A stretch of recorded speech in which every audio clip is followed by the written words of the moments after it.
Hello and good morning. It is a beautiful Friday, October 18th, 2019. We are live in Indianapolis, Indiana!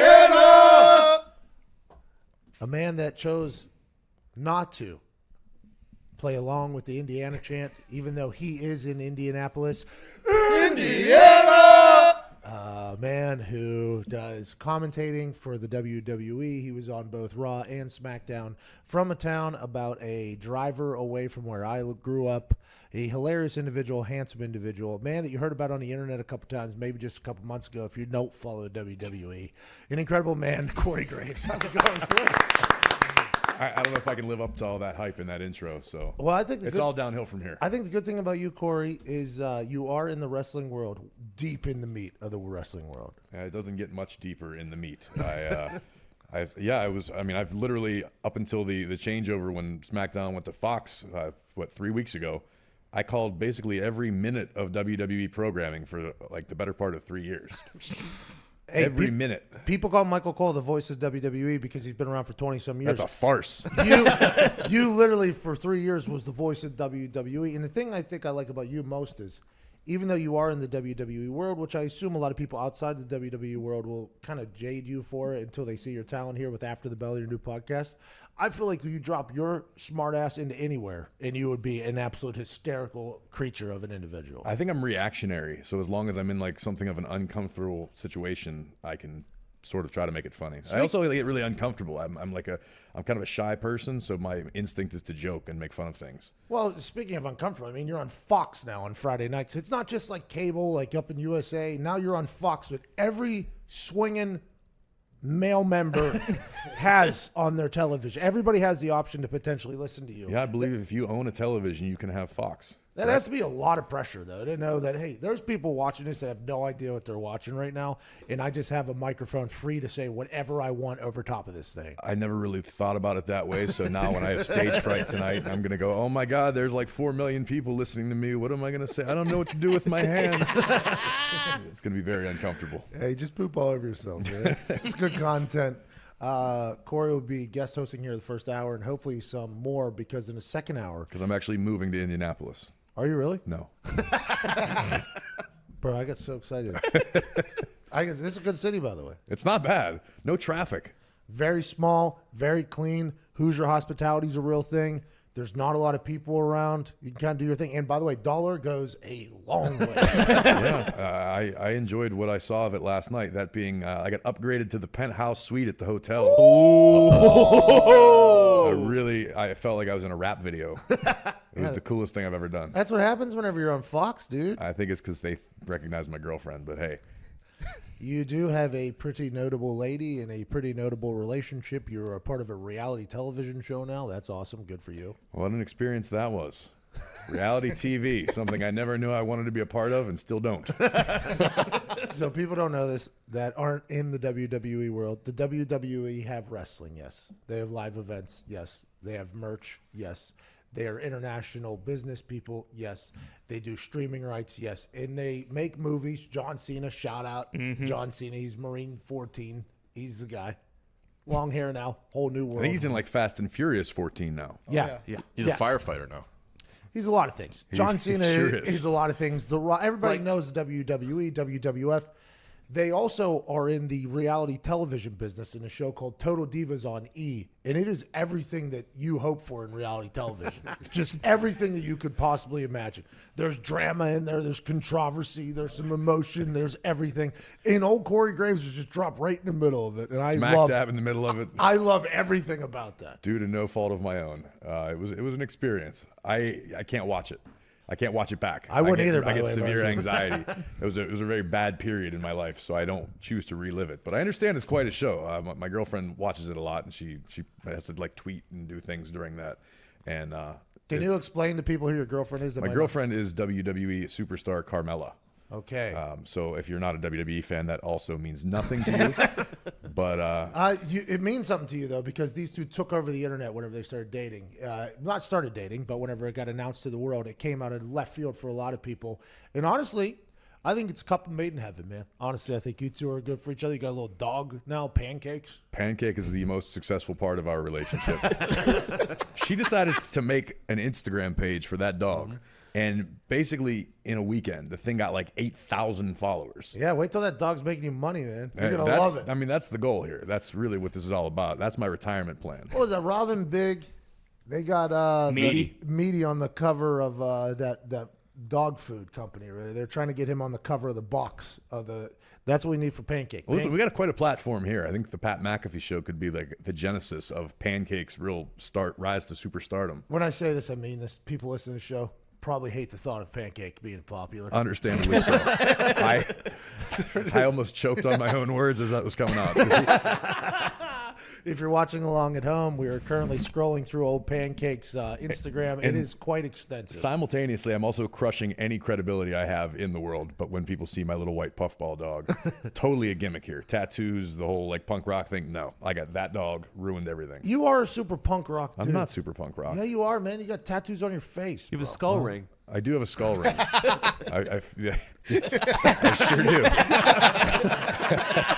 The tattoos and stuff doesn't do it, but the skull ring for sure That's puts really it there. That's what puts it over the line. Yeah. And you put that on every day. I just got it last week. It was actually a congratulatory gift from my girlfriend for the launch of my new podcast with WWE. After the bell, by the way. That's right. Just got announced yesterday. It won't launch until 2 Wednesdays from now. 2 Wednesdays from now. 2 Wednesdays, October 30th. Okay, by the way. Halloween. Right before Halloween. It's the day before Halloween that I get Good to spend move. in Saudi Arabia. I wonder how that's going to go over when I show up in costume. Talk about spooky. That is a pretty spooky Halloween. That might be the scariest Halloween in history. Have you ever been? Have you ever been? Have I ever been to Saudi Arabia? So it sounds ridiculous, but it's a legitimate question now because I got like a ton of big business over there. Yeah, DAZN's having a fight over there. It's pretty incredible. Like the hotel that we stay in is like it's palatial. It's gorgeous, and the people what a are. word by the punk rock kid. See, Palatial. I learned that from a Rancid album. That word. I don't know who that is. Oh my God, Pat, we're trying. But yeah, Saudi's not bad. I don't know. I don't imagine they have much of a Halloween culture over there, so I'm gonna be a little disappointed. I have not been home for Halloween in like 4 years, which is kind of a bummer to me. You're probably a big Halloween guy. I enjoy Halloween very much. As far as holidays go, it's kind of my wheelhouse. Okay, so what's your podcast? After the bell. You're awesome at transitions. Well, I just want to hear if you're gonna do. I just want to hear if you're gonna do Halloween conversations. Oh no, not the first. The first one I have a very special guest, a man that you are very familiar with, Triple H, Mr. H, Mr. H. Hunter, Paul, Trips. That's right. All of the names. I'll tell you what. I had to go through his assistant to get a call the other day, and she only referred to him as one name. And in my responses, I used every nickname that he has. It was like a little game. Hi, I'm calling for the King of Kings. Can I speak to the game, please? Excuse me. I'm looking for the cerebral assassin. Dude, it's awesome. That guy has become. People know him as the suck it guy, right? With incredibly long hair. He has become one of the best businessmen probably on earth. He and Vince It's McMahon. pretty impressive. He is following suit, of the boss. Vince, probably better than anybody. Between Hunter and Steph, man, they got the thing on lockdown. The business is safe. What did you talk to Mr. H about? So whenever people listen in like 4 years I didn't from talk now, to when him your yet. podcast I'm releases. gonna talk to him the day before it comes out. Oh, This is not pre-recorded. This is not in the can, as they say. good news, by the way. Yeah, it's by gonna the be way, pretty fresh. Are you going to take questions from the crowd? I saw you tweeting out that you want people, you want a little crowdsource. That's pandering. Yeah. I basically just wanted retweets, and I wanted controversy, and I wanted people to say, "Oh, hey, I'm going to send a tweet." So maybe the hashtag trends. Hey, by the way, pandering works. Look at this one right here. Alberto Riveron is yet again the problem in the NFL. Yes, last night the MVP candidate hurt his knee, but if Alberto Riveron's not the head of officiating, Patrick Mahomes probably healthy this morning, and that is something not getting talked about enough. And end segment, put that on the internet. That is what we call pandering. That was masterful. Thank you. Masterful. This is also a learning experience for me. I'll listen to this one too. You really want to get popping off on a Friday or something like that? Let's do it. BTS, whenever a BTS song comes on, like Euphoria or something like that, everything that I'm doing just kind of flips on its head. Everything comes to an abrupt halt. I can be having the worst day of all time, but if a BTS song comes on, K-pop, you ever heard of it? Yes, you have. Of course you have. They have the biggest fan base on earth. Whenever BTS comes on, I get this funny feeling inside my body. And we cut segment, we put that out. There's so Corey, this Friday we've been pandering pretty hard, both you and I. I'm gonna just start doing it during SmackDown.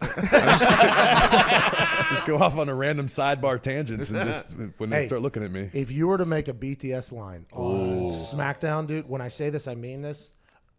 Us as fans of BTS would go crazy on the internet. I can't say it's not possible. I can squeeze How much pretty are much you anything I How want. much are you allowed to say? Because I would assume that people think that because it is entertainment, it is a television show. SmackDown is the second longest episodic television show in the history of television, which is pretty impressive. Only behind Monday Night Raw, which is on Monday nights. SmackDown is on Friday. Foxy almost died in the back there. Good luck, Don't die, Foxy. Foxy, pulling hard for your T's and P's. The hair looks incredible. We've been traveling a lot, much like you. But are you completely scripted, or are you allowed to say whatever the hell you want? If you ever notice that when we're ringside, Michael Cole and I are always staring at a screen under the hood on the table. Yes. It's a teleprompter. Every word we say. For people that don't know, though, that might be interesting that the commentators who are literally 6 feet away from the action aren't always looking at the action. You're looking down at the like an iPad, it looks like. Well, I mean, it's a television monitor. I mean, you do commentary now on football. You have to call what the viewer at home seeing. Oh, funny you say that, because my particular game is a remote broadcast, so it's 5 seconds behind. So you actually can't call what's on the screen because it's already past that. Oh, okay. So it's an interesting little game you play. That sounds like it could be tricky. Think about running through highlights with that. Yeah, not good. All right, we're going to lead. This is what the producer does. All right, we're leading off with that pass play. That pass play. And here you see that pass play. What a pass play it was. No, but you are commentating the people that are watching. You're not commentating people in the arena, so it would make sense to be commentating alongside what you're watching. But it is interesting optically that you guys are sitting down there and you're not watching the action. Yeah, it's interesting, especially when you get caught up in what's happening on your monitor, and then you have a 250-pound man thrown over your desk, and it becomes an exercise and escape very quickly. Real work hazard at your potential. It sure is. I should start asking for hazard pay on SmackDowns. Raw, you're up on the stage, you're safe, you're out of the danger zone. But yeah, you're right there, right in the mix, right in the stuff.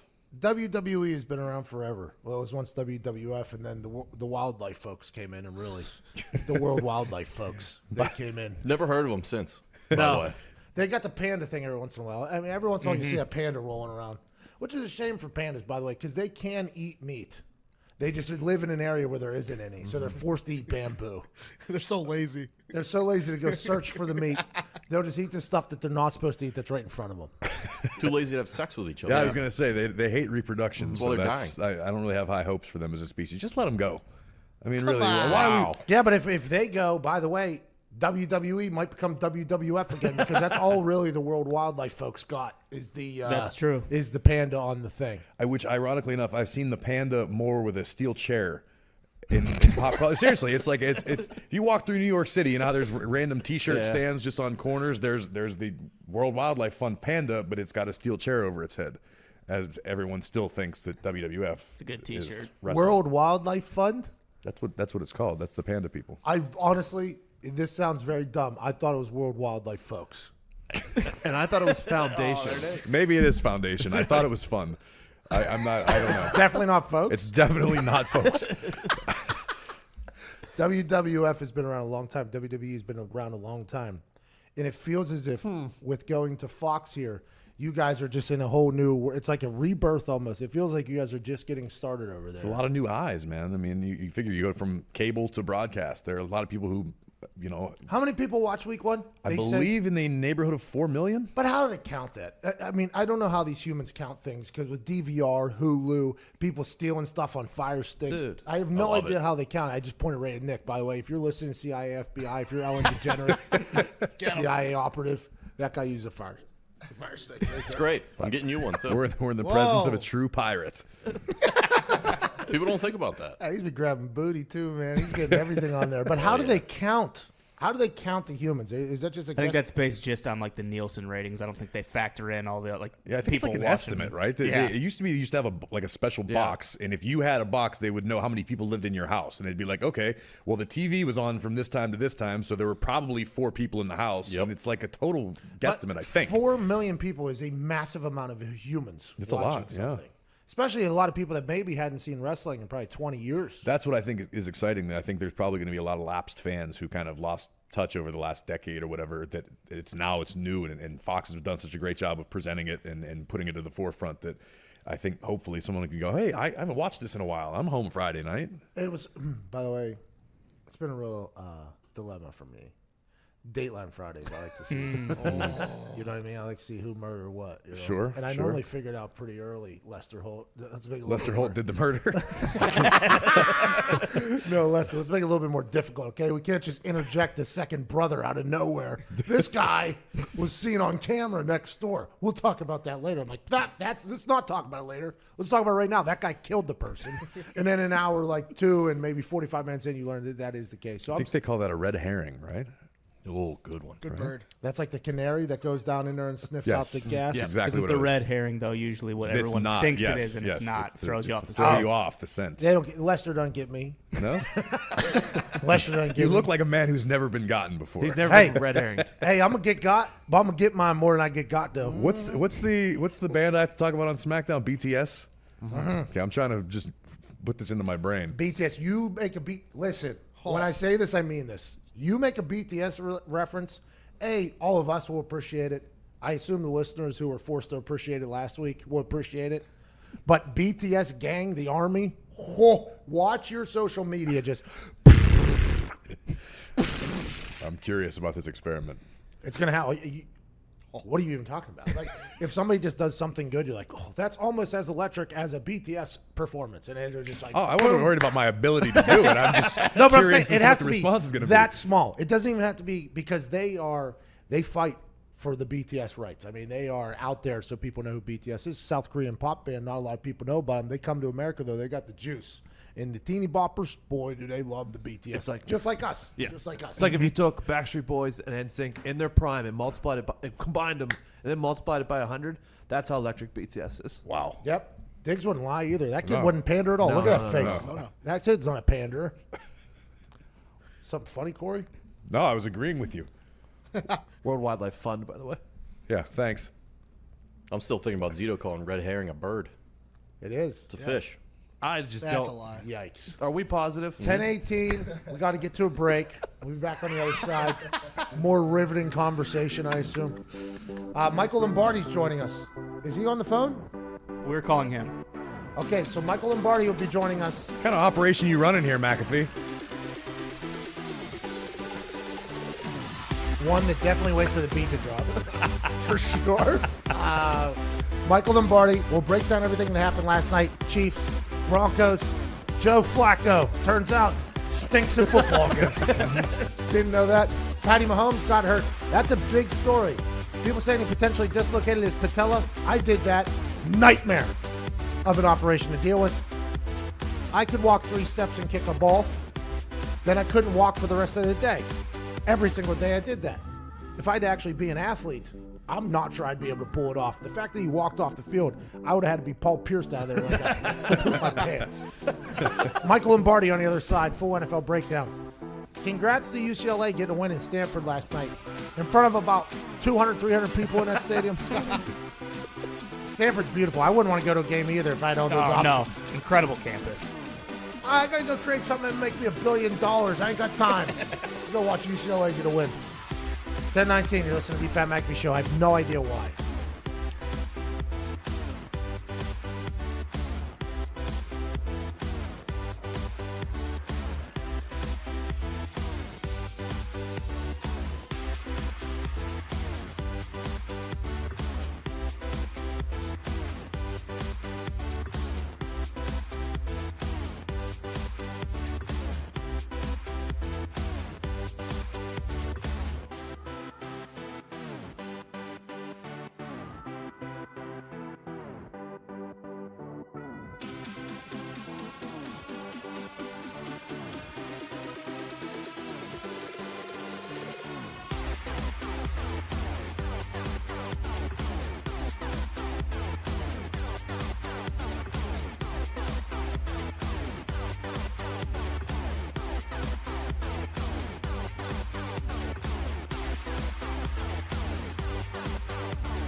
Welcome back to the Pat McAfee Show. It is 10:24. We got a little sensuous techno in the background, a little deep house radio for your ears here on Friday.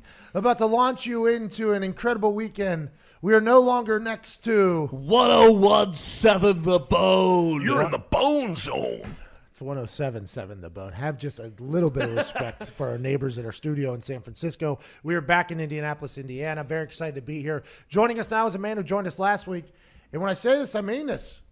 Was very good. I had no idea what to expect. He'd been a general manager. He'd been a coach. He'd been in this. He'd been in that. He's been in the NFL forever. And his name, although not related, is very synonymous with the National Football League. Joining us from his house in New Jersey, Michael Lombardi. What's up, Mr. Lombardi? Thank you, Pat. I mean, I'm amazed. How did you get back to Indy so fast? Hey, we're on, and I say this, I mean this. It was titled The Fastest Bird in the Sky is what we were told last night when we hopped on this plane. And it felt like it was like a Mach 5 takeoff. We were kind of sucked into the seat as if it was like a Tesla or a roller coaster. Landed like 5:15 a.m., took a nap. Here we are, excited to chat NFL with one of the best minds in the history of the game. Thank you. I appreciate it. What the hell happened last night? Joe Flacco just looked like absolute trash from what I've been told. I didn't get a chance to watch the game because I was calling an interesting game myself. Yeah, A bad game. I was calling it bad. Flacco's taking all the heat. Flacco's going to take all the heat, but his offensive line didn't show up. Garrett Bowles, now, if you can't play the game without holding, how do you still play the game, right? The guy's out there holding on every single play, and they keep playing him. There's an old saying in coaching. You're either coaching it or allowing it to happen. Ooh. And they're allowing Bowles to play. Now, somebody says, well, they don't have anybody better. Look, anybody's better than Bowles if he holds, right? You can get a Coke machine and line them up out there. At least the Coke machine won't get called for holding. They still got to go around them, right? So Flacco was horrible. I mean, really, I think this, Pat. I think that loss, if I was the GM of the Broncos, if I was John Elway making $12 million a year, I would say that loss counts twice. We should count that loss as two losses because to lose to the Pat Mahomes Chiefs on our own field is really worth two losses. I mean, it really is. I don't know if they're going to keep that stat, Mike. I have no idea if that's going to be something they keep. But everything on the internet, the videos I was watching highlights back.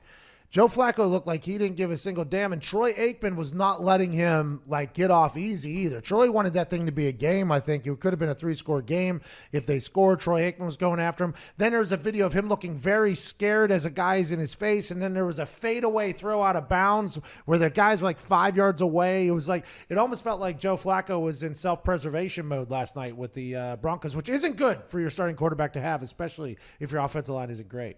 Yeah, when you watch a game, for me, when I watch a game, there's always two things I'm looking at: who's in control and who's in the lead, right? And in that game, the Chiefs were always in control and they were always in the lead. Like the Broncos, you just knew they were never going to mount the comeback. In fact, the people and you didn't see this, but by late in the third and to start the fourth, the Bronco Mania, which you've played in there, they're intense awesome fans, right? Awesome place to play. They headed to the gates. They were going home. They resigned. They kicked over their queen and said the king and the chess match is over. We're done. They're going to a dispensary probably. I'll tell you what, since the law has been changed, it has been a little bit of a different atmosphere there, I will say. Although it is electric and rowdy, there tends to be about every third person a little bit more subdued and thinking deeper about the game, I will say. But with Pat Mahomes now, he's injured. There's a lot of different Twitter accounts saying different things, a lot of people speculating on a lot of things. Dislocated knee, somebody was saying to us in the booth. I was like, dislocated, just the whole knee? Is it picked up and left? Or is it dislocated patella? They're saying potential surgery, 3 weeks, 6 weeks. This is a big deal, obviously, for the Chiefs, even though they got a win last night. What are you hearing, and what do you think about Patty Mahomes' injury to his knee and his left ankle? I mean, he's starting to get very banged up. Yeah, and the offensive line's got him banged up. I mean, look, it's a fluke injury on a quarterback sneak, but I mean, with it, last night there probably was a zillion, and I think I'm underestimating it. Orthopedic surgeons on Twitter last night, everybody was diagnosing the injury, right? And nobody knows. I mean, the one thing we do know, he dislocated his kneecap and they put it back into place. That's at least a minimum of 3 weeks. If he has any ligament damage in the knee, it's going to be the season. So it's really up in the air. They have a bye week in 4 weeks. I would suspect that week 13 at the best, we'll see Pat Mahomes back. At the best. So I did dislocate my patella my last season. I did not get it popped back in. It was just kind of floating around on the right side. But if you have to think, there's a groove in there that's pretty big that your patella sits in. To get that thing to pop out of that, a lot of stuff has to happen in there with ligaments and things to get it out there. And then to pop it back, you're doing it again almost. And for me, my surgery was they had to build up the groove again. They had to move it back in and then build up the groove to keep it in there a little bit because something chipped off of the groove, which was floating around in my knee. That's why the patella got dislocated. I mean, that is an injury that was very, very, very painful, and I did next to no movement on a football field. I could see that being something that could very much hinder Pat Mahomes, as if the ankle wasn't enough. So even if he does come back, that thing is a very – and I'm learning this now. Other people's surgeries on their knees, they seem to be coming back a lot sooner than I was. I mean, I don't know what happened. I don't know if my body's just softer. AQ had an ACL surgery, and 2 weeks after his ACL surgery, he was like walking on a treadmill. They have me laid up in a bed for 10 days. I couldn't even walk after this thing. I'm like, is my body different than everybody else's, or is this just standard surgery, standard operation? I'm just experiencing it different. I have no idea. I think it's the medicine. When I was my first year in the league, the great Fred Dean, a defensive lineman, Hall of Famer, he tore his ACL, and Bill Walsh used to make me take movies and VHSs to the hospital so the players could see them. And I walked into Fred's room, and he had a cast from the top of his leg down to the bottom on his ACL. He was smoking a cigarette sitting on the bed, and he told me, get that tape out of here. I got no business with that tape. I'm leaving. But, that was it, And so that's just a reality. We've come a long way since 1984 in modern medicine, and we've come a long way since 2018, I'm sure. Yeah, I think there's so many new things coming out to make people heal faster and everything like that. And when you're the face of the NFL, I'd assume they're going to be throwing everything at you to get you back, which Pat Mahomes is. This is a big hit, not only for the Chiefs, but for the entire NFL with everything they got going with him. He's in 4 different national commercials. I mean, he's the new Palamalu. He's taking over Aaron Rodgers with Allstate. He's in everything, for good reason, by the way. Incredible player, attractive dude, handles himself well. Him being hurt, not good for the NFL. A lot of quarterbacks getting hurt, even all these rules trying to protect him. It seems like they're still falling into that same problem, Mike. Yeah, they are. And I think the repercussions of this one, Pat, is who's the number 2 seed in the AFC now. I think this opens the door for your Colts. I think it opens the door for this game against Houston. Colts are already there. I mean, come on. This game, the Colts are Super Bowl favorites right now. I mean, I'm not going to deny it. I think Frank Reich's done a remarkable job. I think that this really opens the door for the number 2 seed by far. This is a great opportunity. It puts more importance actually on that Houston-Indianapolis game if there wasn't enough already. I think it'll be a tremendous. That'll be the game that whoever wins that, you'll say they have a really good chance to be the number 2 seed. An AFC team that has been entrenched in injury. I mean, since week 1 or 2 when Ben was grabbing his elbow. Corey Graves here, commentator for WWE SmackDown. Big time Pittsburgh Steelers fan. Before we got on, you said Ducky Hodges is your guy. I think he's the answer. I think he's going to just take over the team, and he's going to take him to the promised land. I think Ben can just hang it up for good. And with Duck that, Hodges is the guy. He's the future. I'm declaring it right now. And with that being said, they came out and said Duck Hodges will not play if Mason Rudolph is healthy. So that AFC North is an interesting place as well. I mean, Baltimore, Pittsburgh, and even if Cleveland can figure it out, rumors are being said. John Clayton, who has came out and said that there was talk about Freddie Kitchens getting fired after that last game. That AFC North is just a massive question mark. Who do you think potentially comes out of there? I think Baltimore wins it. I'm not that I love that Marcus Peters, but at least they have somebody that can cover in their back end. And the way they control the ball, Baltimore averages 36 minutes of offense a game. And by doing that, they play way less defense. And as long as they can keep running, they go to Seattle. Now, you've been to Seattle. I've been to Seattle. Everybody thinks it's a hard place to play. Teams have averaged over 5 yards a carry in the last 10 games playing in Seattle. They've won 2 home games this year, both by a point. They've been fortunate there and I think we're seeing a trend where the home teams really don't have a great advantage. I think Baltimore, because of their running game, because of Lamar Jackson, I think they're the best team in the North. All due respect to Duck. I love Duck. The state. Who wouldn't love a state a state duck calling champion 2 times. I mean, seriously, I live in New Jersey. I wouldn't even know how to call a duck. And so you got to respect that. Yes, but I just don't know how good Pittsburgh is around the Duckster. I think the Duckster can only carry him so far. I like the Duckster. Oh, Ducky Duckster, Duck Hodges. He is Going down there down south side, Matt. You know? he's an incredible guy. Yesterday on the show, we were in San Francisco. Okay, let's go back. Last Thursday, Giants going up to New England. It was minus 16.5. I said, you take everything you have in your bank account and you go ahead and put that on Bill Belichick and Tom Brady playing against a rookie quarterback on a short week. Looked ugly there for the first half, and then ultimately it happened. They covered. Last night, I was kind of in flux because of the Chiefs' recent failures and the Broncos potentially being built to win a game in the same fashion. But I said, hammer the Chiefs. That's what I said, okay? I got this Thor hammer out, big swinging male member here for me. What is this weekend something I should hammer with this incredibly heavy hammer that I'm making look very light for people that are watching this weekend? Mr. Man who has a show on VSiN, which is a gambling sports network. Last week you gave us some incredible intel on a couple things. What should I be hammering with this incredibly heavy hammer that only a man with incredible strength could hold? Well, I appreciate that. Look, I think this. I really like the Tennessee Titans. I think the unknown factor of the Titans. Lombardi, they stink. Hey, they stink. They do. They stink with Mariota. There's no doubt. But their defense, Pat, has played really, really well. Okay. They've played really well. All right. And I think that with Tannehill, not that I love Tannehill, but he's better than Mariota. And he'll give them a little juice on offense. They're playing at home. I don't think the Chargers – I feel bad for Phillip Rivers because you and I would not play in front with Trent Scott as our left tackle. Like, I'm just telling you, if Trent Scott's playing left tackle, I'm not playing quarterback. Even the Duckster wouldn't want to play.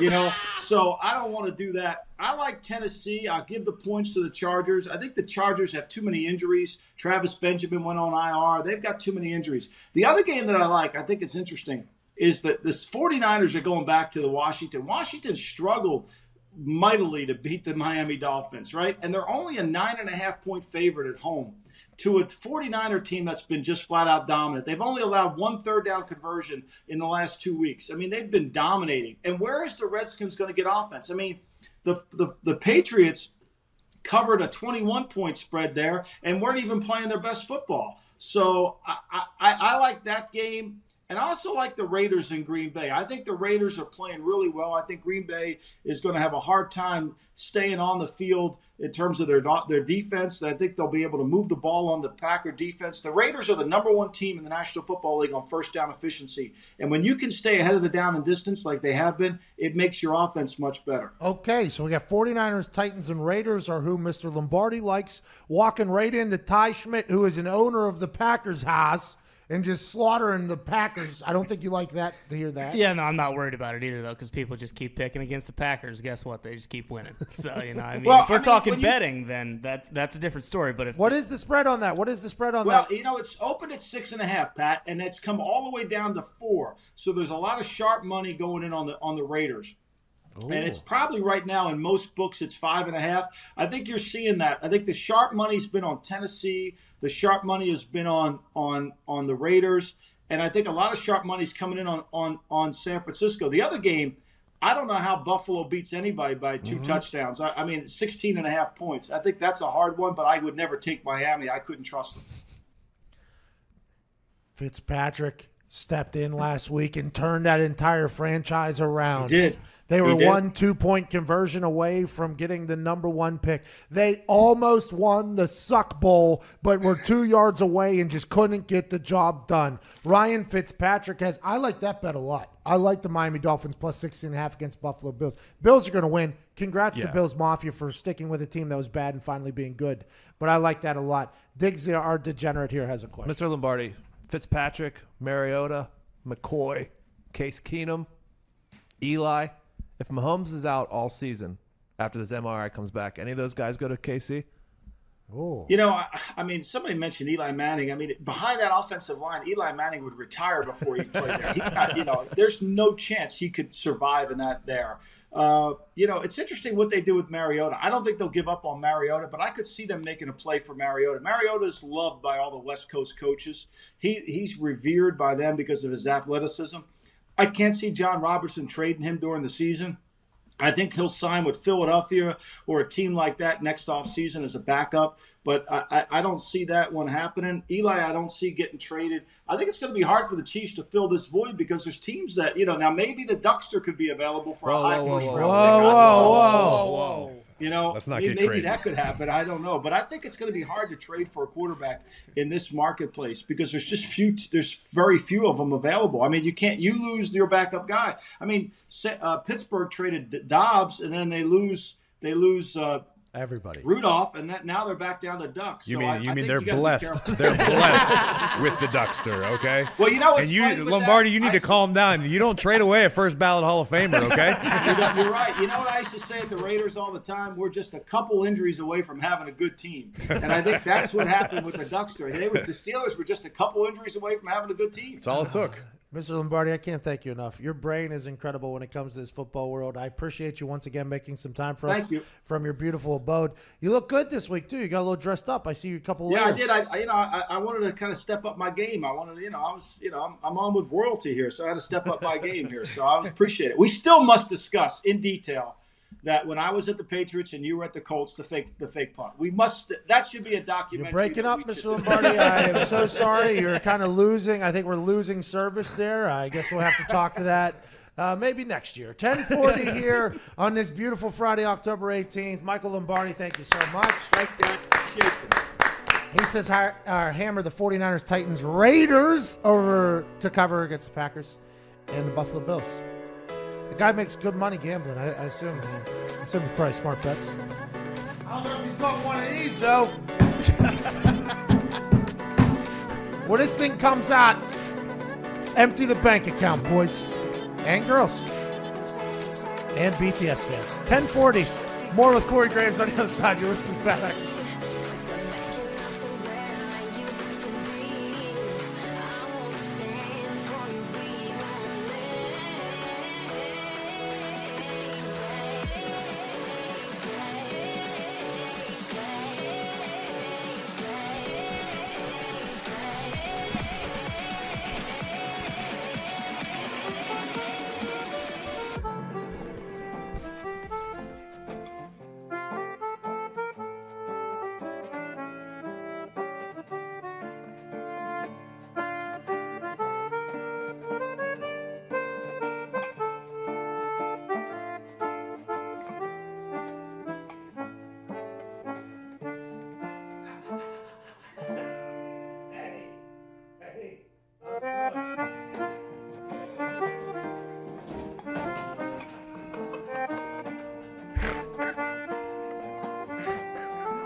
missed him.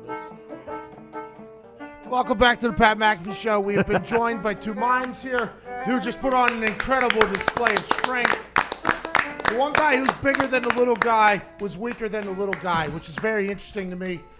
Thank you both so much. That was incredible. Honestly, I've never seen a better show in my life. That was like Cirque du Soleil. You were just in Vegas. Did you see any show that was just like that? No, that was certainly unique. The shows that I saw was not quite that caliber. Sound like you're being a little... I'm being diplomatic, Pat. What are you saying about the mimes, Corey? I'm really uncomfortable right now. Two mimes walked into the studio during the break, unbeknownst to me, and now there is a mime staring down Corey Graves. I work essentially in the circus, and this has still got me all freaked out. To the mimes, we appreciate you guys. Where do you find mimes in Indianapolis on a Friday morning? I would let you know I am very happy that we did. I mean, this is just... They're petting Corey now at this point. The weak one, by the way. The weak one is now petting Corey. Oh, he just almost thought about untying his shoes. I'm being bullied by mimes, McAfee. How's this happen? Yeah. Hey, you guys are out of here? He wants to fight me you're now. gonna fight. Hey, that guy was weak. He couldn't even pick up the rocket that That's other guy true. picked up with one hand.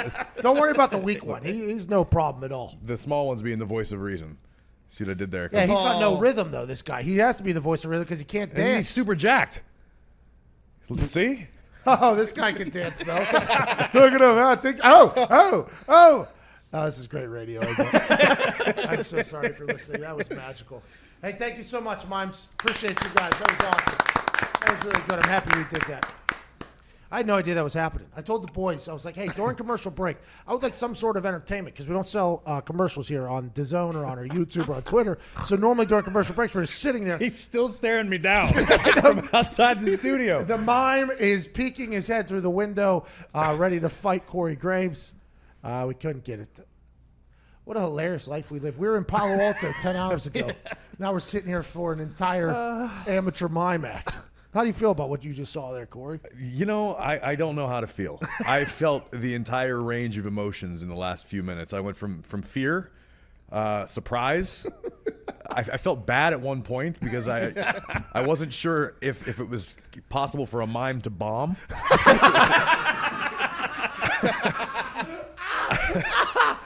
I was feeling the same emotions. I was feeling the same emotions. Yeah, it was different. It was unique. It was an incredible treat, if we're being honest. I agree. I was into it for like a minute. Corey, you have no idea. These commercial breaks, normally we're just sitting here and it's just a shot on us. And like a month and a half ago, I told Nick, I was like, man, maybe we could do something during these commercial breaks to just surprise me with something awesome. I mean, I like the theory behind it. I think you could just have various different activities go down during commercial breaks. I support that. Has a mime ever not bombed?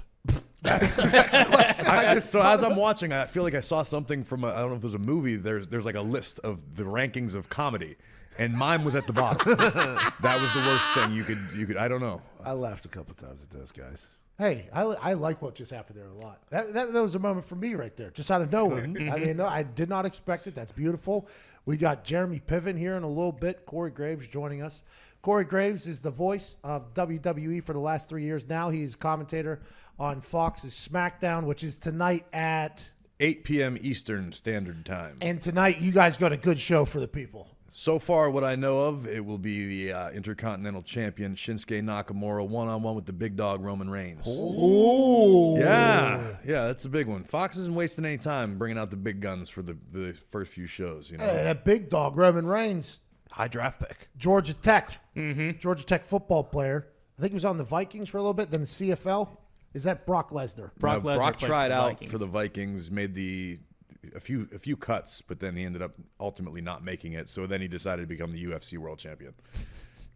Could you imagine having athletic ability like that, where you can just choose, like, oh, okay, I'm gonna be in WWE, I'm an NCAA collegiate star, I'm gonna go try out for the NFL and almost make it, and then I'm just gonna go beat people up for a living. I mean, I don't want to toot the horn that is sitting on my shoulder, but I kind of do that. Just nowhere near the savageness of Brock I mean, Lesnar. I guess I have to give credit where it's due. You did kind of play semi-professional baseball on a whim. Thank you. Thank you. We got a commercial coming for you on that, actually. We're thinking about re-releasing that because it is baseball season right now. Yeah, technically for a couple more weeks. Yankees just got slaughtered last night. Let's not talk about that. Hey, They're dead. two big-time Yankees fan in the room, and me, very new Yankees fan since I went to the ALDS game on television, was slamming drinks behind the batters. Foxy got deboed out of an ALDS ball there. I became a Yankees fan that night. And also, as a kid, this was something you and I talked about. Yeah, we discussed this. I've been a Yankees fan for quite some time because growing up in Pittsburgh, the Pirates were just ultimately bad for 20 years without a winning season. Yeah. So my young mind wanted to watch baseball and have a team to actually root for. And nationally televised, the Yankees were always on, so that was And they won. yeah, they were pretty good. Pretty solid at that period of time. So Which is interesting because as a punk rock guy, I would think you kind of shade towards the Pirates to live in misery a little bit. I mean, I love the Pirates. I still support them. Went to a Pirate game this summer when I was back in You Pittsburgh. should have gave that nutting family. You're part of the problem. Yeah, you were part of the problem. It's a beautiful stadium. It is. It's my favorite place on earth. I'll sit in PNC Park all day, even if there's not a game happening. But yeah, no, I mean, I ultimately would choose if I was forced to make a choice, Yankees and Pirates, I'd have to go Pirates. But I also enjoy watching baseball, so it's nice to have a team that is fun to watch and may actually win once in a while. And by the way, turns out they're not going to this year. No, Yeah, I they're don't. dead. I don't feel good after last. Had to night's win events. last night's game. Had to. Honestly, I thought as a Yankees fan, I potentially brought the bump. We're going to win a World Series for the first time in a long time. I thought that was going to happen. I wouldn't have been surprised, but I also think you might be better suited actually just trying out for the Pirates next year. Now, people are saying now that do we have that? People are saying, Ty, you know what people are saying about my baseball career. Yeah, if you just stuck with it, you'd have been a top 5 round pick. Yeah, that's what people are saying. That's what people are saying. It was late.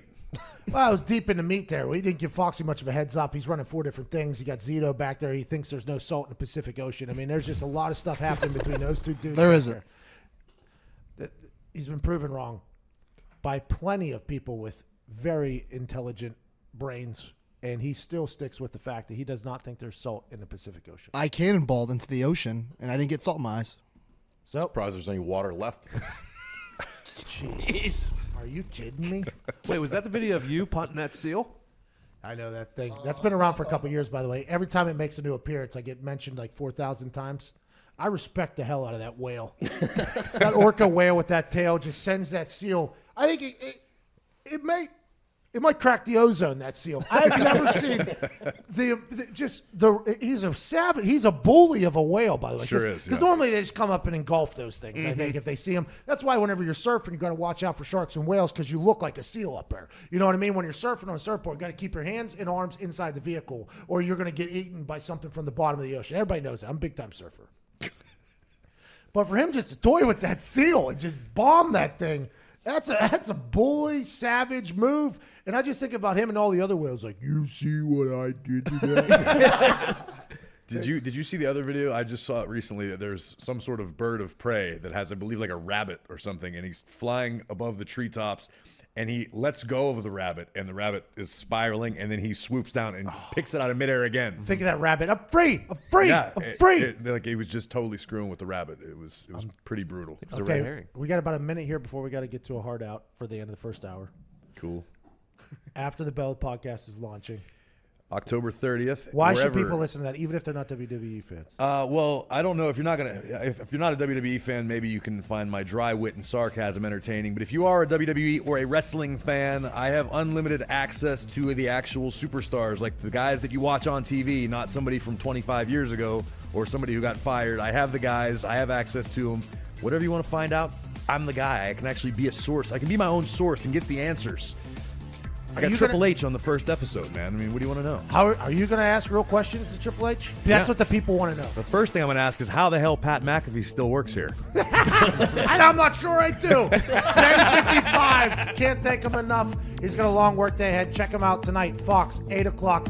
Think he's going to make a BTS drop. Might take over the internet tonight. Ladies and gentlemen, can't thank you enough. Good man, hilarious human, Corey Graves. You're the absolute best. We'll be back on the other side with Jeremy Piven, a.k.a. Ari Gold, a.k.a. I have no idea how this conversation's going to go. You're listening to The Pat McAfee Show. Once again, no clue why.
Welcome back to the Pat McAfee Show. It is 11:01 American Standard Time here on this Friday, October 18th, 2019. The first hour of the show saw a lot of things. Michael Lombardi broke down the entire NFL, including Patty Mahomes' potential knee injury that is going to be a problem for the Kansas City, but also the NFL. I mean, that's the face of the NFL right now, going out on a Thursday night game after Joe Flacco looked pretty bad, still got the win. Should have hammered the Chiefs like we told you yesterday. Take everything you have in your bank account whenever I grab this hammer and hammer something. We also had a mimes, 2 of them. It was an interesting situation. And Corey Graves from WWE. Hilarious first hour. In this second one, I am very excited about this. This is going to be nothing short of electric. We have an Emmy Award winner, a Golden Globe winner, a man whose character in a show shaped my literal life right now at the time being. I would argue the greatest character in the history of television, but not only that, incredible movie lineup as well, and a stand-up comedian. This weekend, he's at Helium Comedy Club in Indianapolis, Indiana. He's on tour. We'll find out where he's at next. I think he's going to be here for a bit with us, joining us, and I have no idea where it's going to go, but I can't wait. Ladies and gentlemen, Jeremy Piven. Wow, thank you so much, man. That was an amazing intro, but unfortunately I have to go. Is that weird? Yeah, there's nowhere to go but down after that. No, man, I the mimes freaked me out. I didn't come here for the mime show. No, that was amazing. But no, I'm happy to be here. I can talk about sports, entertainment, whatever you guys want. I'm from Chicago, so I'm a huge Bears fan. Marathon. That guy's a big Bears fan, too. There He you also go. thinks there's no salt in the it. Pacific Ocean. Love So, it. Yep.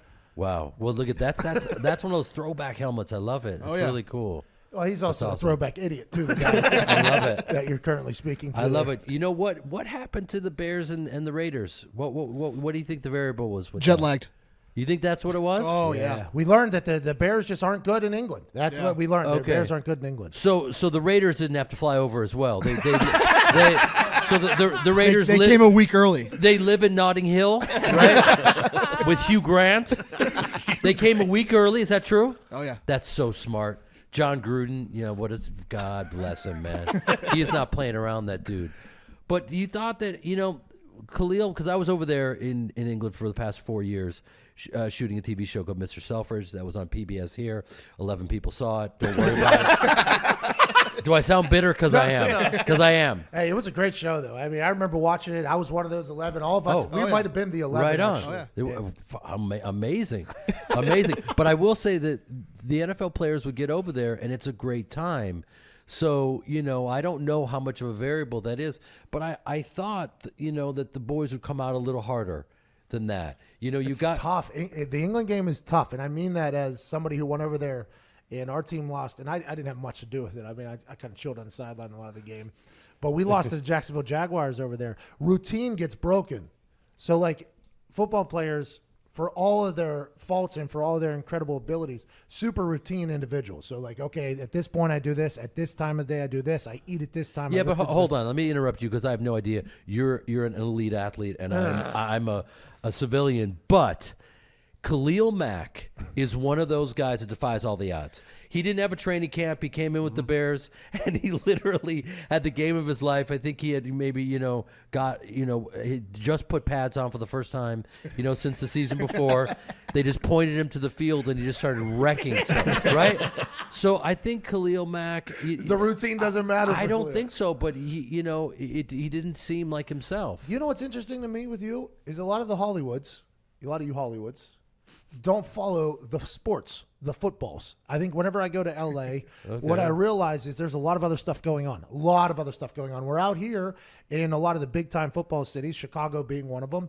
Like the Bears are kind of like a sanctuary for people. Here, the Colts are a sanctuary for people. In LA, there's a lot going on. I mean, you were living in England for the last 4 years. Right. It is interesting, the Hollywood sports tie together, how it's like, fans don't know much about it. It seems like you really understand what's going on. Well, I mean, I can say that a lot of actors, and myself included, what we are is we're frustrated athletes, and that's what you see in Mark Wahlberg. Mark Wahlberg, no. I'm just being honest, and I'm not saying anything he wouldn't say. He would give it all up to be the middleweight champion of the world and to be a boxer. He'd give it all up tomorrow. And he said that before. You know, I was a 5'9" linebacker, you know, Jewish, going nowhere. You know, Division III college, maybe at best, get my head kicked in. You know what I mean? I had great lateral movement. I was the only white boy on the team. I was just an animal, right? Yeah. So I took all of my frustration from not making it after high school into acting. You know what I mean? And I don't, you know, you want to fail early in this life. You don't want to be celebrated too early, because then you're the prom king that's aging and you're still there and you haven't left town. Yeah. Do you know what I mean? Yeah, there's a lot of those in our hometown. Yeah, right? A lot of those. So you want to fail early and often, and so you have a taste of it and go make a decision. Do I want to continue failing, or do I want to kick it into another gear? When you did Entourage, did you guys know just how, like, first episode, was there like a feeling, pilot, like, hey, this is going to captivate every human from the ages of 13 to probably 40. This is going to be something that everybody's going to love? You know, here's what's interesting about that is, at the time, you know, you had The Sopranos, Sex and the City, and HBO was the place to be.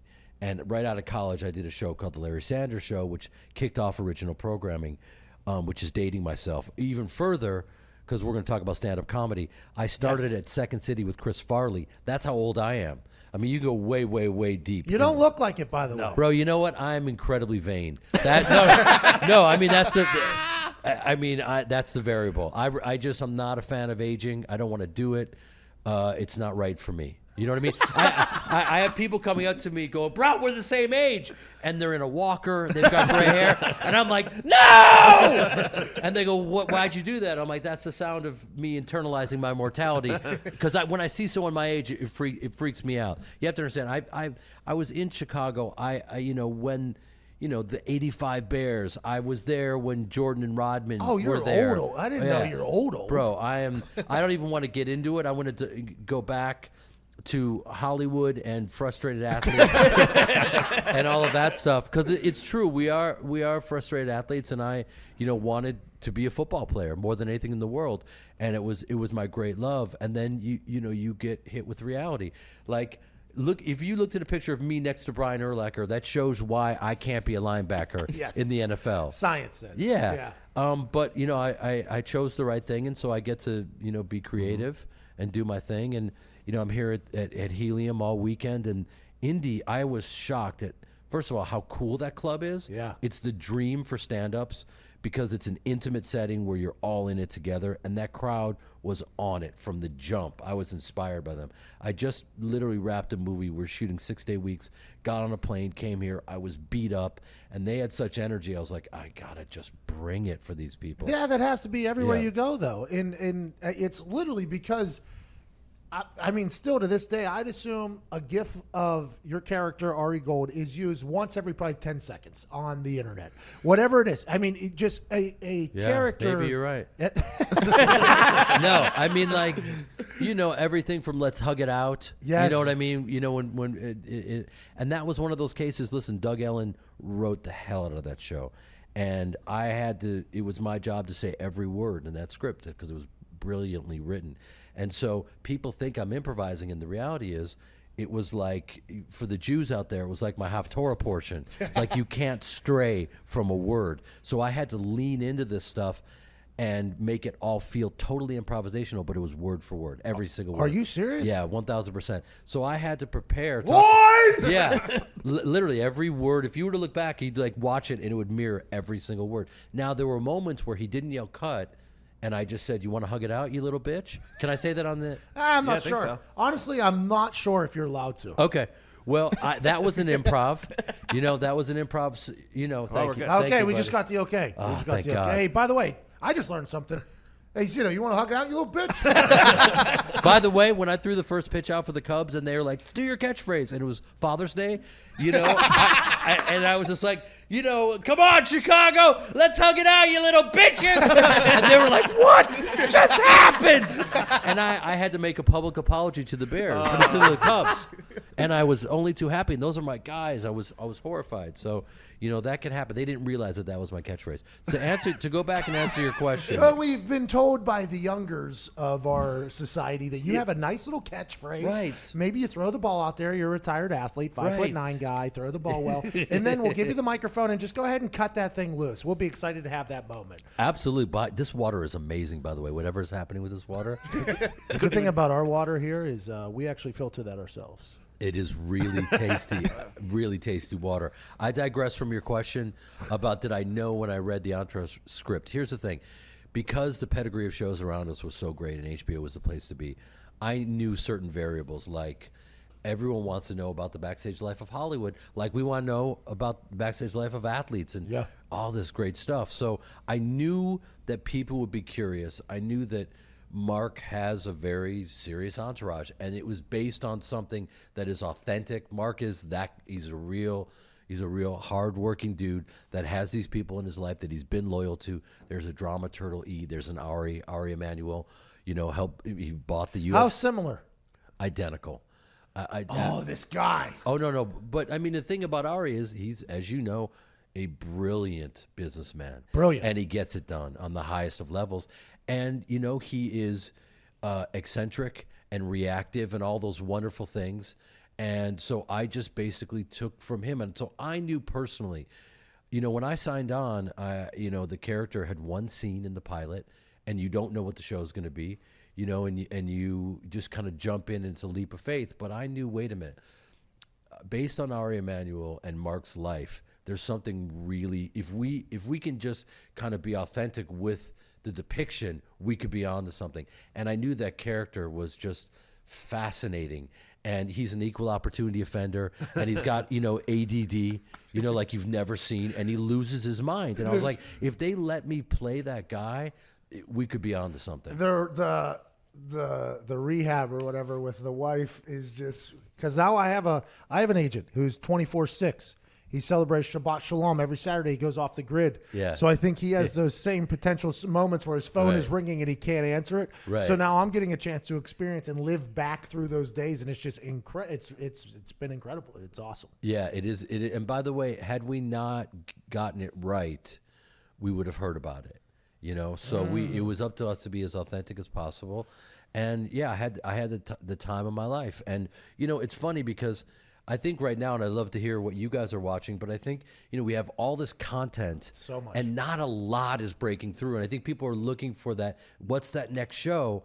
And so that's why you hear these people going back, to Entourage and Friends and whatnot, stuff that was like comfort food for us. Wasn't Saved by the Bell going to come back or something like that? I think Saved I by the think they Bell are is rebooting it, They're yeah. coming back. Yeah, Zach Morris, AC Slater. The whole thing. I actually just watched the Seinfeld episode the other day that you're on, which Yes. is one of my favorite of all time. I'll tell you a funny story about that. Exciting. That no one knows.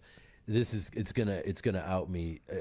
I'm such a joke. Like when I was doing that, when I did Seinfeld, I was living in a pool house, and I was a series regular on the Larry Sanders Show. But I had that weird Chicago theater mentality where I still thought I was broke, even though I was on a series. So I'm living in the pool house. I don't have a TV. And John Hirschfeld, who cast Seinfeld, came up to me and said, "Would you audition for our show?" I go, "I'd love to, but I'm a series regular," which literally, if you're a series regular, it'd be like playing for another team. You have no time, you can't do it. But I'm such a weird workhorse. I'm like, well, maybe I can slip another one in. Now, I've never seen Seinfeld.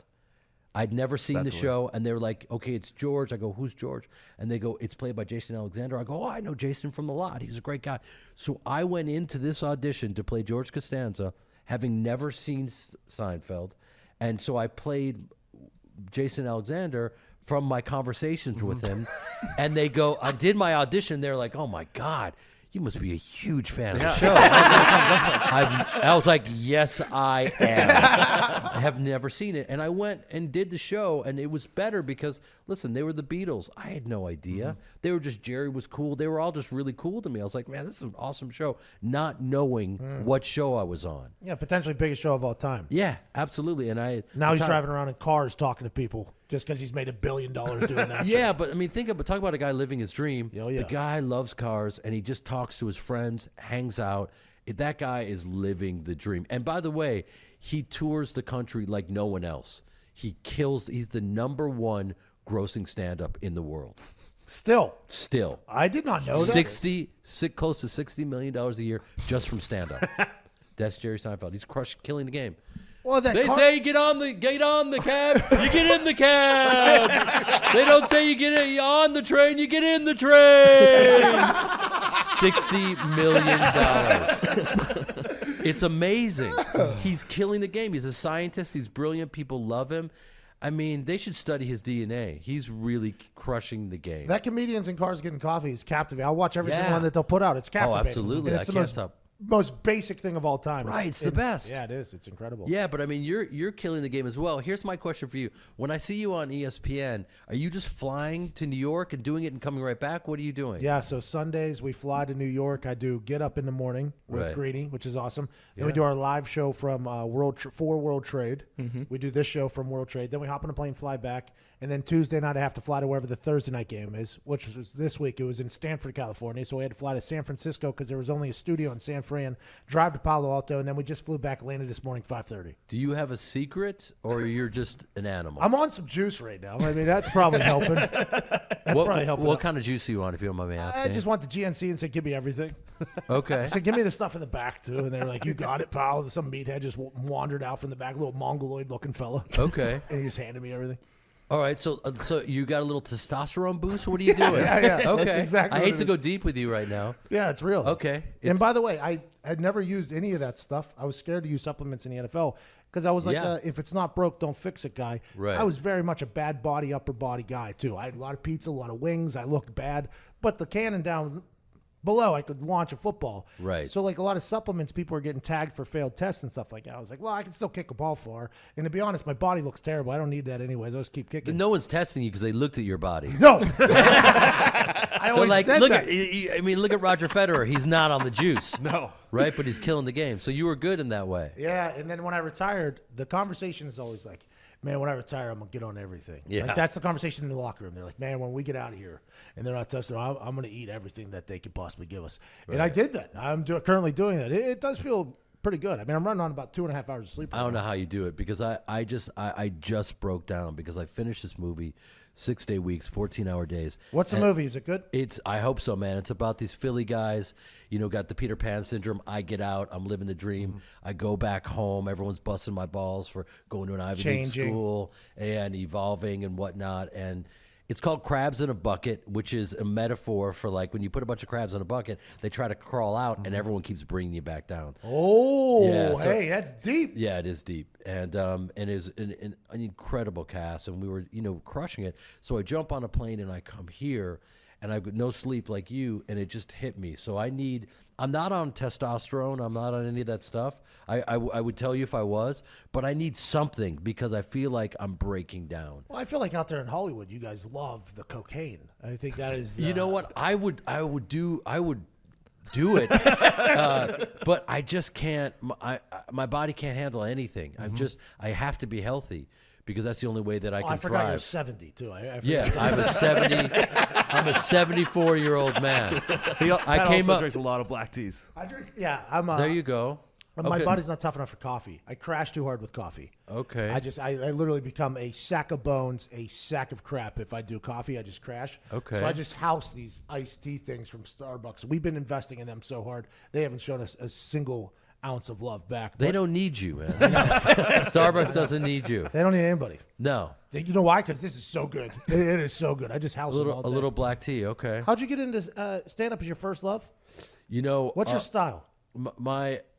I've been a stage actor my whole life. So what you saw me do as Ari Gold, this is going to bore the hell out of you, but is basically the oldest style of acting, which is called commedia dell'arte, which is invented by the Italians, which is kind of like these mimes where you're wearing whiteface and you look like you've been shot out of a cannon, and you're basically, your emotions are at 11 and you're losing your mind, and yet you have to be truthful. So that was kind of my background. So that's what Ari Gold was doing. He was constantly cranked up to 11. Yeah. And, growing up at Piven Theater, my parents are actors, so I was... most kids are like, mowing the lawn and, getting yelled at for homework. And I was getting yelled at by my parents for like, are you really going to do it that way when we perform it? Really? Is that how you're going to do it? You know what I mean? So I was like, I just want my parents to be normal. Why can't my dad be a mover or something like, like contribute to the world? Why is he playing King Lear? Who am I? Like I was just this weird, and I played football. I was the only kid that played football and was on the stage. So all the athletes were making fun of me, like, why are you an actor?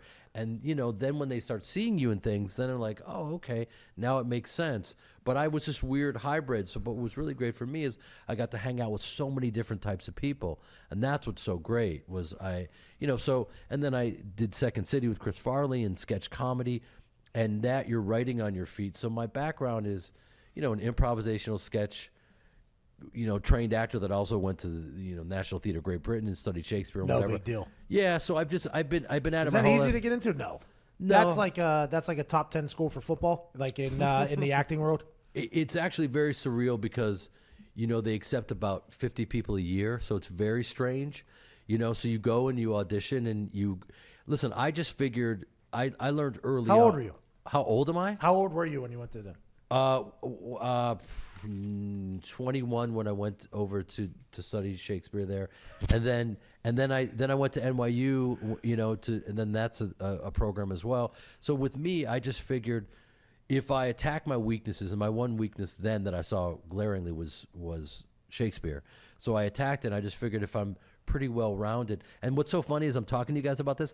No one ever asked me ever, where'd you go to school? Like we all think it's so important. No one's ever asked me. I've been to a million auditions. They've never said, where'd you go to school? Where'd you study? I could have gone to a community college and literally done puppetry the penis. and they would have been like, no, it's great. You're great.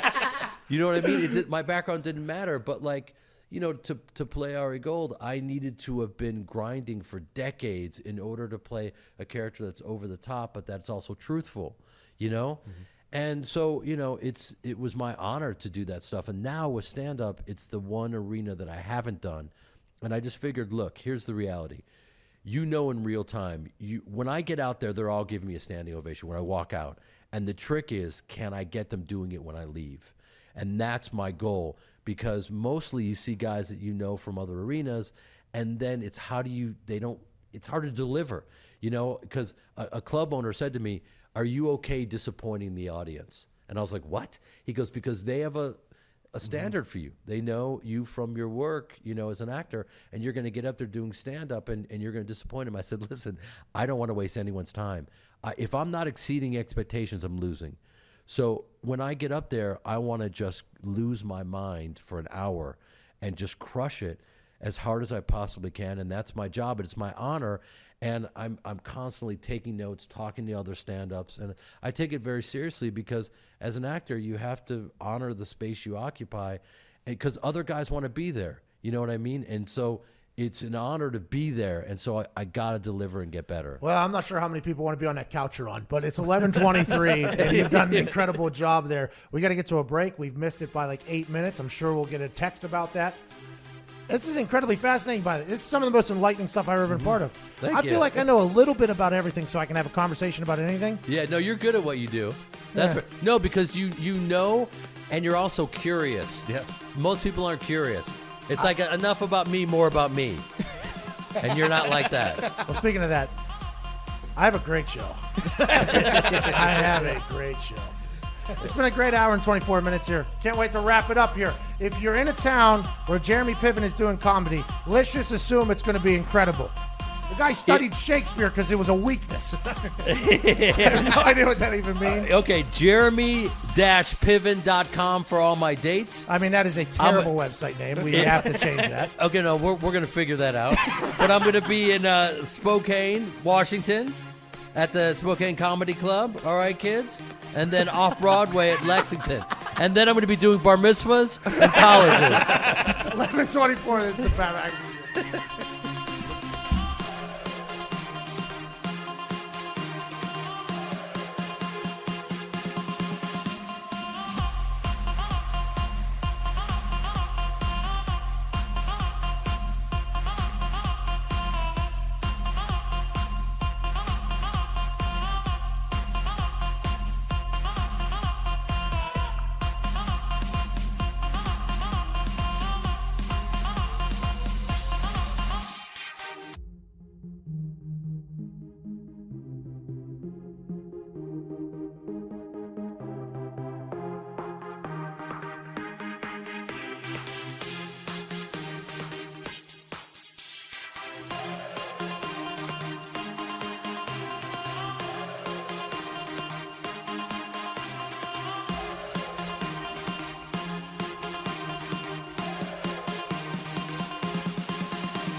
Welcome back to the Pat McAfee Show.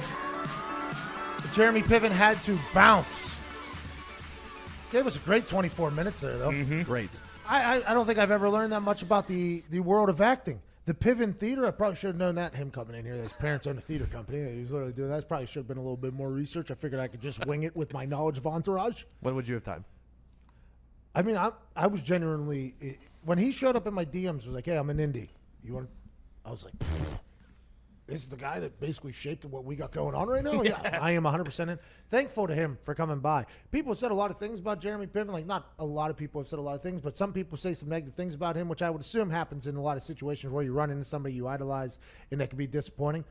From the moment he walked in here to the moment he walked out, that guy was electric. Yeah, he was an awesome guy.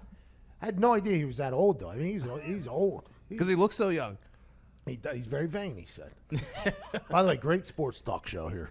Great sports talk show. And what other sports talk shows are diving into Shakespearean lit in a British school? The craft of acting. I just don't know who the case is. Pat Mahomes hurt last night. They're thinking it's a dislocated kneecap. We had Michael Lombardi on in the first hour. He said he's never seen that many orthopedic surgeons pop off on Twitter like last night. Everybody was guessing and expecting what Pat Mahomes has happened. And that's going to happen when the face of the league right now, Pat Mahomes, who's on 4 or 5 national commercials, gets injured on a Thursday night game, in a game that's pretty much a throwaway game, especially whenever they're going to get the big win over the Broncos.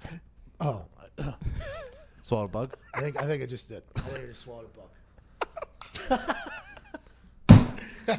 Dead. Choked on a jelly bean? Yeah.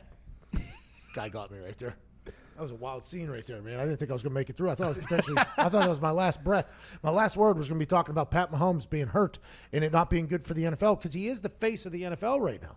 I mean, he literally is. He's everywhere. Everybody's talking about how great he is because he is great. His style is a highlight reel style. Then he hurts his ankle a couple weeks ago. Then it gets stepped on, and then it's even worse. Then he loses a couple games. And then last night, now his right knee is injured. And they're like, it's a dislocated patella potentially. I had that injury. It is very, very difficult to come back from if you don't get the surgery, just because it's a nagging pain. So if you're having a nagging pain in your left ankle and a nagging pain in your right knee, and a lot of your ability is your mobility and the ability to extend plays, I mean, that's going to be something he's going to have to really deal with. We're about to learn a lot about Pat Mahomes, not only in the next couple of weeks as he has to rehab this thing and get back on the field, but once he gets back, he is going to be in excruciating pain. I mean, it is going to hurt bad, and I don't know what they're going to be able to do, but I feel for the guy. Do you subconsciously favor that too? Like, you have to. That's what I'm saying. Like, how does he come back, and how is he the same guy if he's dealing with that every week? That's like anytime you put on a Ben Roethlisberger walking boot, like everybody, they're like, we're going to put you in a boot because it's like a cast. It immobilizes it, but it also gives you a chance to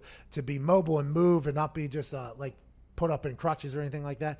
But what often happens is your hip gets hurt, right? Because you're making up for the boot, so you're adjusting your hip to walk with it. It's like anytime you have a pain in somewhere, you're trying to make up for it on somewhere else, and then it's just affecting something else, whether it's realignment of your spine and your hips. That can cause problems everywhere. And now he has a bum wheel on his left with the ankle, and now he has a bum knee on the right. It's like that is going to be difficult for him to overcome. But I would argue if any player was to overcome this type of situation, it would be the guy who can throw it 75 yards from sitting Native American style. I would assume that that's the guy that could do it, but this is tough. This isn't good. And the AFC is now, just like Michael Lombardi said, wide open yet again. Not that the Chiefs are playing dominant football. I think we all just assumed with their talent at the end of the year they'd be able to figure it out. But I think the AFC is now much more wide open, which is good news for the Indianapolis Colts. So you talked about it with your surgery, how they had to build up the groove again, and a lot of people were talking about it on the internet. So like when he comes, if the worst or best case scenario is he comes back in 3 weeks or whatever, and he'll wear a brace. But I was reading like there's a pretty decent chance that it pops out of that groove again. Yeah. Without the surgery. Should we like?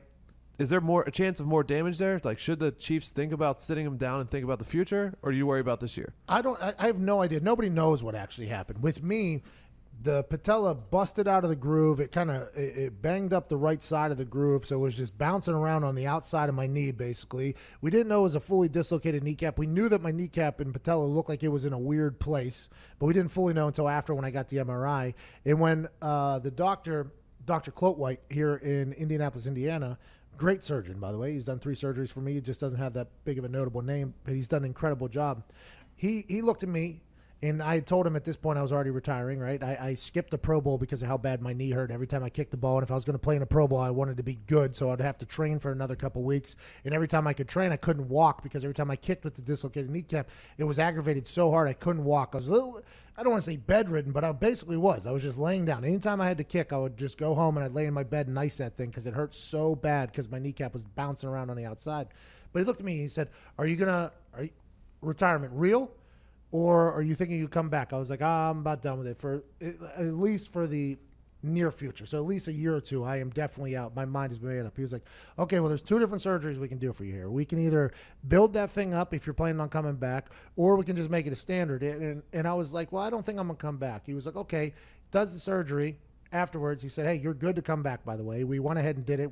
He's like, almost like, you're welcome. Like, we had you out anyways. We're going to think for you here. But they had to rebuild the groove to put that thing back. And then they had to pull out the part of the groove, the chunk that was just bouncing around in my knee. And that thing was the size of a little marble. It's just bouncing around. So there's a lot that can happen in there, especially when you're dealing with the patella, which is the point man basically for your entire, if you look at your knee as just like a basketball team, the patella is the point man that's kind of holding it all together. And the patella is the kneecap. And as soon as that gets off, everything can change. So let's assume there's going to be strained ligaments. Let's assume that there's going to be a lot of other things happening. I'm no orthopedic surgeon, but it is a painful situation. And if he comes back in 3 weeks, which is what they're saying, I will be very eager to kind of watch how he handles that. I think games he might be able to get through it, but his work weeks are going to be tough, which means the offense is probably going to struggle because he won't be getting as much reps in practice. But when you're Patrick Mahomes, maybe you can get through it. Well, and Lombardi mentioned it too. It's not like he's coming back to some great offensive line. Like it stands to reason that he's still going to be taking hits when he comes back, and he's going to have to protect it, any way he can. Yeah, I have no idea what they're going to do there. That. As soon as we were in the booth and I heard dislocated kneecap, I think in years past, before I had one, I would have been like, oh, just pop that thing back in there. Like a shoulder, how you can just pull it and pop it back in. But with what I had to go through, I mean, it was hard to walk upstairs. Like it was very now granted, mine was sitting there for 2 months. We didn't put it back in for 2 months because I don't think we fully knew, because I didn't want to get an MRI because I was having a good season and I didn't want to know that I probably should sit out and not do it. I knew I was in excruciating pain, so it was a little bit longer. Attaboy, we just put up a graph of the knee there.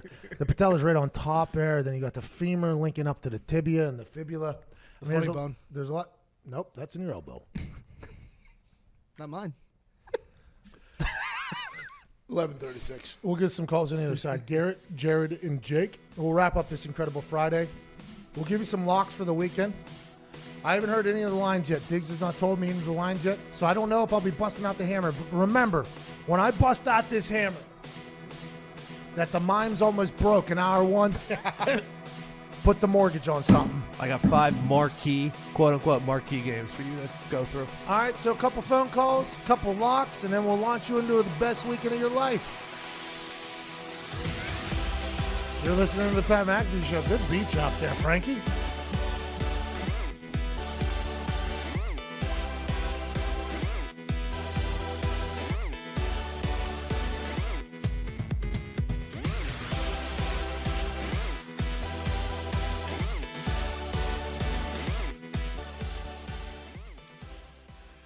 Baseball season is here. Now, granted, the Yankees have been getting absolutely slaughtered. Ty's microphone's off. and his negativity can't shine through. But I was once a professional baseball player. Literally the only time in my life I ever played baseball was professionally for the Frontier League, Washington Wild Things. And we're thinking about re-releasing it. You can currently stream it at the PatMcAfeeShow.com, PatMcAfeeShow.com, store.patmcafeeshow.com. We're thinking about re-releasing it. Foxy cut together a little promo for it, and I haven't seen it in a while. And shout out to Tommy Smokes over at Barstool for helping play-by-play.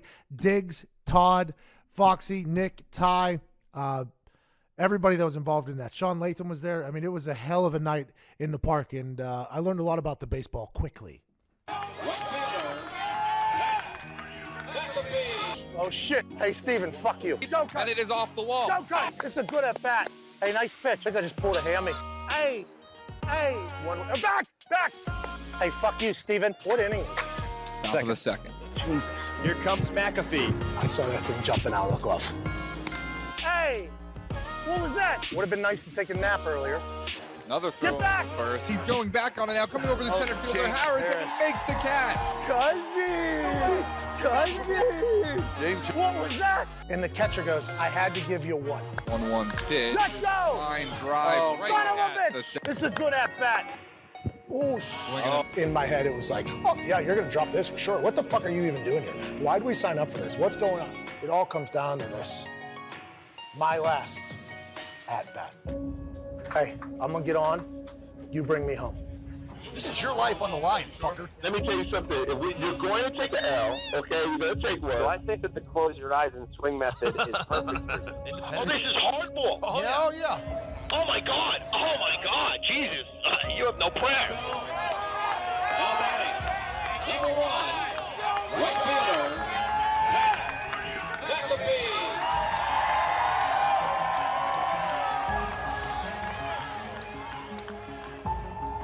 Oh, boy. McAfee at the plate.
Welcome back to the Pat McAfee Show. Have to turn the microphone on. Not great work by me. Today is the 4-year anniversary of what people have called the worst play in the history of football. And that play just so happens to only have one name attached to it and a graphic at the bottom of the screen. It's mine. We're playing the New England Patriots. And we had this incredible thought going into the week. Hey, anytime you play the Patriots, especially in that regime, you can't be giving the ball back to Tom Brady. They had been beating us by hundreds and hundreds of points at this point. Right in the middle of the complete domination of the Patriots, which are still living in this world today, by the way. 4 years ago, we were still in that. And we had a team that was very good, and we knew that we weren't going to be able to give the ball to Tom Brady a lot. So if we were able to steal first downs, if we were able to steal possessions, we were going to try to do it. And we had this incredible plan, and it was for a mock fake punt that was just trying to catch the New England Patriots in a substitution there, or if there's no substitution that happens, no big deal. We'll take a delay of game penalty, back it up 5 yards. Pat would just punt from 5 yards back further. I said, I like it. I like the way we're thinking about this. I said, what's the plan? So the plan was our punt team was going to jog onto the field. In this particular situation, we were on the 37-yard line on the right hash on our own half. So probably going to be a fair catch inside the 20 there. If we lose 5 yards, probably going to be a fair catch inside the 20 there. Not really much difference if we're to lose 5 yards. It was the perfect situation, and we had practiced it all week. The practice it was, offense is on the field, then the offense comes off the field, but they wait on the sideline, very visibly on the sideline. And then if you watch the tape back, the entire starting offensive line, Matt Hasselbeck, the backup quarterback's even in the shot the entire time. And the object was, the punt team goes on the field, makes it look like we're punting, and then all at once, everybody turns and sprints as if we're going off the field to bring the offense back onto the field, in turn trying to Patriots the Patriots. Mm-hmm. If there's any miscommunication on the Patriots side where they go, okay, they're subbing, let's get our defense back on the field, and they go to get off, and there's that moment where they're caught mid-sub where somebody's coming on and people are going off, our punt team was never going to leave the field. So all you got to do is just get a quick snap, take a knee, no big deal. You just got to get the ball snapped while there's too many men on the field, get a first down, steal a possession instead of giving the ball back to Tom Brady. In theory, in practice, it was magical. Oh, my God, this is going to work. And if it doesn't work, if they're not in sub, no big deal. We'll just back up 5 yards, no problem. The left gunner all week, the person who's supposed to snap the ball on Saturday either gets sick or something. He's no longer in the game, but no worries. Let's keep this incredible strategy in the game because we have a guy named Griff Whalen who's a Stanford guy, and I was at Stanford last night. Smart place. And Griff Whalen had proved on many occasions he's an incredibly smart guy, can get everything right. So they go, hey, Griff, you know the play we've been practicing all week. You haven't been in because we've had another gunner. We need you to be that gunner, which goes ahead and is the center because you're on the far side of the field. So you're going to be jogging towards the sideline. And then when you get to the ball, you're just going to stop and bend over, become center. PP, who is fake Colt Anderson, has faked running off the field, has come back now. He's quarterback. Study the playbook. Make sure you know it in and out, Griff. We have nothing but faith in you. Griff Whalen was the backup holder. Griff Whalen was the guy that we put in positions that we need something good to happen. He was the guy that caught an onside kick from me. I mean, Griff Whalen was our ultimate utility guy you can trust. So Griff Whalen read the playbook, and in the playbook, this play was in there because that's what happens with plays so people can study them at home just in case something happens. In the playbook, it said to the gunner, if you feel somebody up under your butt, and you have your head down, and you're not a center, so you just have your head down. You're in a position you're not ever been in your entire life, especially when you're a 5'8" white guy. You've never been a center. If you feel somebody's hands on your butt, in the playbook it says, snap the ball. So, unbeknownst to Griff Whalen, while Colt Anderson was jogging on the field, a coach who has an incredible voice and is incredible gamesmanship says to him, hey, if they're not in a sub thing, since we're taking a penalty anyways, try to draw them off sides. Like just you got some guys lined up over the ball that might not normally be lined up over the ball. No harm, no foul. If they don't sub, since we're taking a penalty anyways, just try to get them to jump off sides. No big deal. That message was not relayed to Griff Whalen, who was just reading the playbook of the things, who was told if somebody gets under center, snap the ball. So Colt Anderson, once he sees that they're not subbing, they actually covered it perfectly because they are the New England Patriots. and goes, all right, I'm going to try to draw him off sides. Gets under center. Hey. And then out of nowhere, something that none of us thought was going to happen, the unfathomable, it's notorious at this point. The worst play in football happens at that moment. And it is easy as just 2 miscommunications there. It's as easy as the gunner getting sick the day before. There's a lot of things that happen for that to happen. And then when you're watching, and my face even gets shown during the entire thing, my face at the end of it is kind of the ceiling clip of the clip. I am even as befuddled as everybody else because unlike Colt Anderson, none of us were told that the hard count was coming. Tom McMahon, who had a rough one last night with the Broncos, incredible special teams coach, I don't think he had any clue that Colt Anderson was going to go in for the hard count.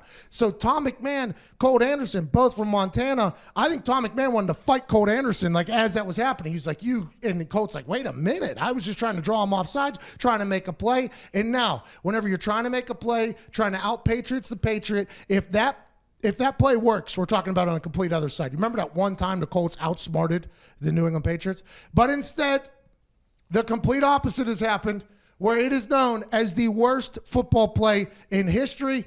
And my guy, that is not the same play. My guy, Griff Whalen, we just showed a picture of a kickoff return where Griff Whalen was getting tackled. He never had the ball and got tackled in that play. Colt Anderson did.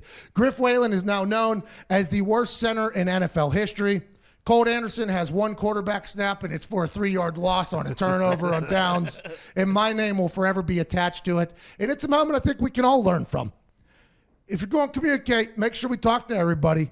And if you're just trying to slip something in that maybe can make the play a little bit better, you have to tell everybody because you never know what some people know and what some people don't. So not only is it circumstance and situation that happened 4 years ago, it's a little bit of miscommunication. You put that into a pot, sprinkle a little what the hell on top, and what do you got? Worst play in NFL history. And I was part of it. And I'm just waiting every single week for some buffoon to draw up a worst play so we don't have to get referenced. Happy 4 years to that, though. Good for us being a part of that. Hasselbeck, though, is right down there on a sideline. I don't know if anybody sees him. He's actually in the shop more than I am. I like the 32. And I just realized that last night. He's a big part of it, though, because he's waving the team off. And then we practice this. I'm telling you, the entire team practiced this during the week a couple times. And guess what? During the week, it worked every time. Our scout team, they were subbing. They were caught subbing every time. Snap the ball. And you just get out there in the big lights in a very close game against the Patriots when we potentially got them. And something like that happens. I mean, it doesn't look good. It's not great. But I'm still proud of us for going for it. Like, I'm happy we thought outside the box and went for it. But, boy, Murphy's Law, what could go wrong did go wrong. And we didn't even know that was a possibility for what happened. And it went catastrophic, some would say. Pretty cool to be a part of, though. You think? Yeah. No way. You really think that? Yeah. Any news or you get it. After it calmed down, it was rough. It was tough sledding because we're right in the middle of like head coach potentially getting fired, GM getting fired. So there's a lot of like fingers to go around. So I came out and spoke about it. I was like, this is what happened. I'm tired of everybody telling Griff Whalen he's an idiot. Griff Whalen has no idea what's going on above him. He's literally 5'4" playing center. It was just a miscommunication that happened, which, by the way, happens in football all the time. Miscommunications happen. That's MAs, missed assignments, miscommunicate. These are things that happen, and this is just another case of that, even though it's like a fishbowl, a little bit of a spotlight because of how unorthodox it was. But the PR people for both the GM and the coach who are trying to maintain their contracts and get another year, they kind of want to work in the media world. Like whose fault it was. Was it the player's fault? Was it coach's fault? Was it this? And I came out and told the whole story on Bob and Tom. The whole story. I was like, listen, this is what happened. I mean, yeah, I'm tired of people blaming Griff Whalen. Griff Whalen is literally he's a Stanford nerd, right? If you read something, he's going to do it. That's just the way it is. There was never a thought of him adjusting from what he read in the playbook. Maybe, I don't know. I have no idea what happened. So I told the whole story. Mike Golick on Mike and Mike comes out, and I guess he was on Chuck's side or whatever. I still have yet to meet this guy. I mean, I met his kid. His kid's a good guy.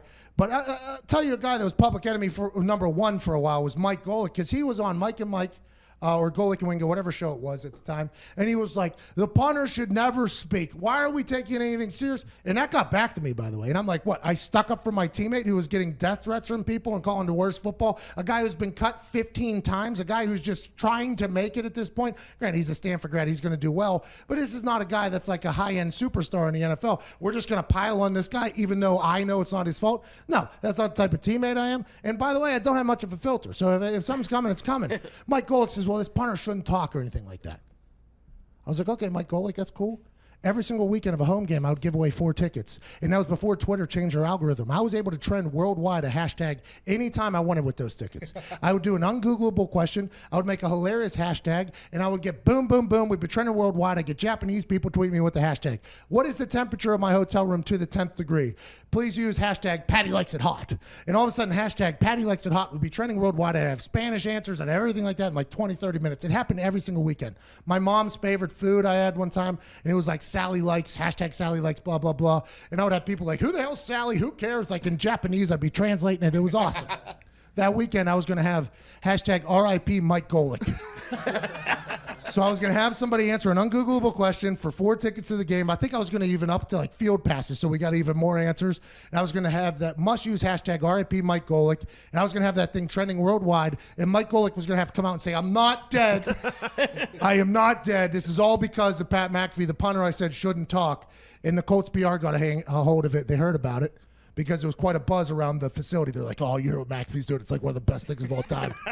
And Colts PR was like, will you please not kill a man on the internet? And I was like, he deserves it, man. He shouldn't be talking about me like that. I don't like the way he's talking about me. They're like, but what if his family sees it before him and they think he's dead and it's a whole situation? I was like, he should have thought about that before he came after me, don't you think? And they're like, yeah, you got to be a little bit above that. I said, I am not.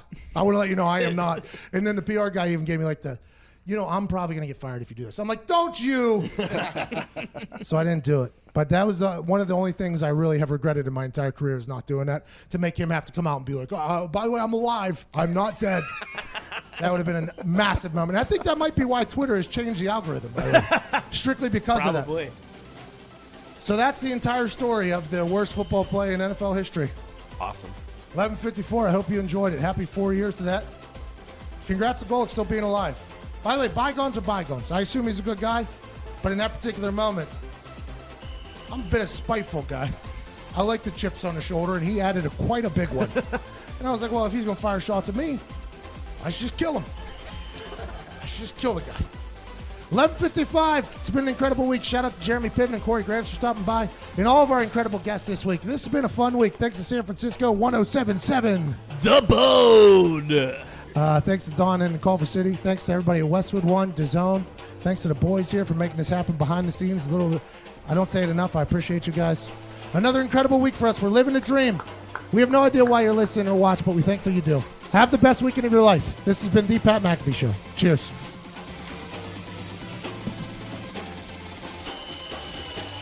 Say, Don.